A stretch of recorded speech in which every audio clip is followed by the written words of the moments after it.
कुमार आपका अपने YouTube channel JMM education channel पर मैं स्वागत करता हूं। तो आज हम लोग देखेंगे पचपरनिया भाषा में पचपरनिया केर लिपि। ठीक है, तो आज लेक 100 बछर पहिल। ठीक है, 100 बछर पहिल।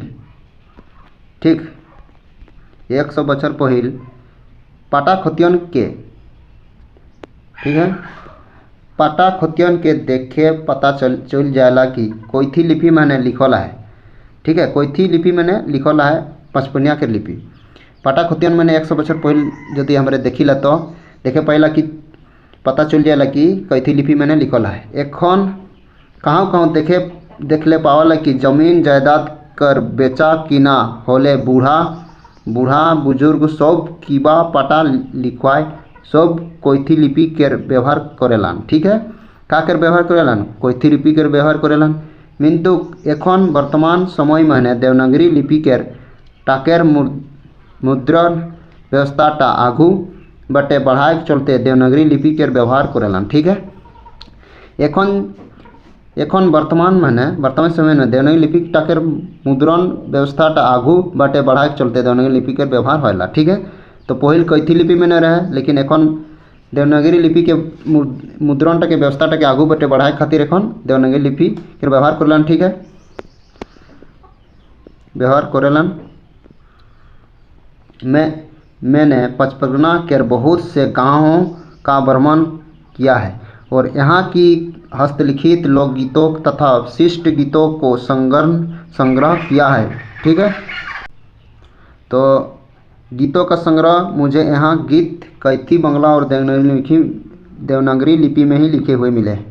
अब तो पचपरनिया के लिए देवनागरी लिपि का प्रयोग ही निश्चित हो गया है। विद्वानों को भी यही राय है कि भारत में जितने भी बोलियां बोली जाती है, यदि उनकी अपनी कोई विशेष लिपि नहीं हो तो देवनागरी लिपि को अपना ले। इसका पालन पचपरनिया में हो रहा है। ठीक है, इसका पालन कहाँ हो रहा है? पचपरनिया में हो रहा है हम लोगों का।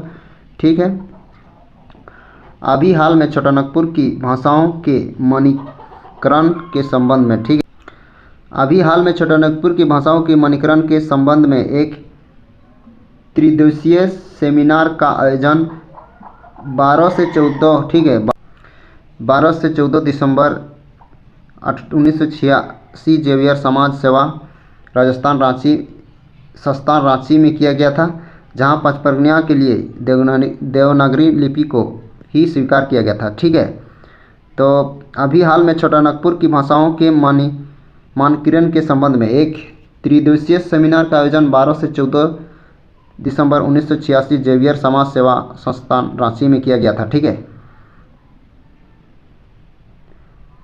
रांची में किया गया था, जहां पचपरनिया के देवनागरी लिपि को ही स्वीकार किया गया। तो कब किया गया था? 12 से 14 दिसंबर 1986 जेवियर समाज सेवा संस्था रांची में किया गया था। ठीक है, इस प्रकार पूछा जा सकता है।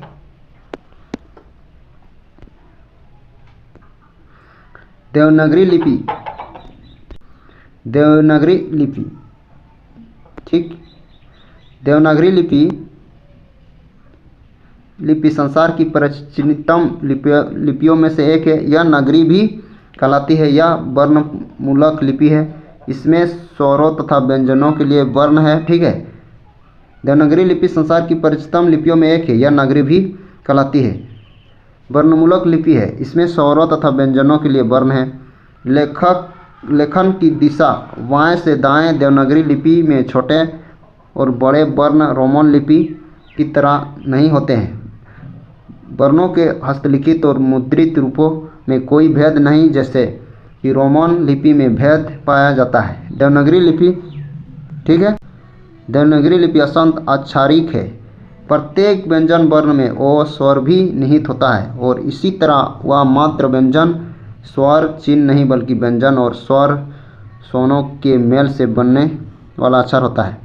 अतः इस लिपि में वैज्ञानिकता और व्यवहारिकता है। देवनागरी लिपि पचपरनिया को लिपिबद्ध करने में समर्थ है, इसलिए पचपरनिया के विद्वानों ने इसे ही अपनाया। ठीक है, इसे ही अपनाया।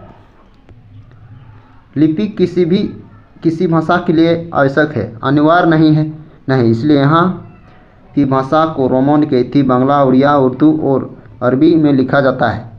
ठीक है, लिपि किसी भाषा के लिए आवश्यक है, अनिवार्य है, इसलिए यहाँ की भाषा को रोमन, केती, बांग्ला, उड़िया, उर्दू और अरबी में लिखा जाता है।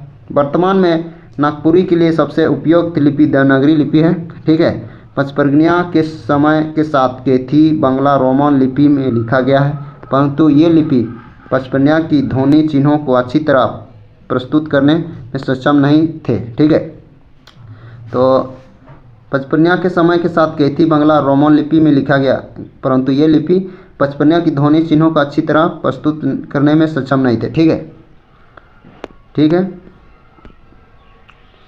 देवनागरी लिपि को ही पचपरगनिया के लिए क्यों उपयुक्त माना गया है, इस पर हम निम्नलिखित उदाहरण की सहायता से विचार कर सकते हैं।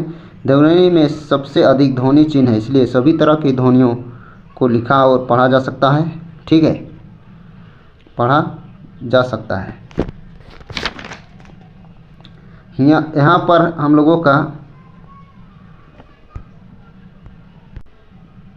लोगों का जो लिपि है इसमें 14 लिखा पढ़ा जा सकता है, 14 स्वर 38 व्यंजन। ठीक है, 14 स्वर, ठीक है, 14 स्वर 38 व्यंजन, ठीक, 38 व्यंजन।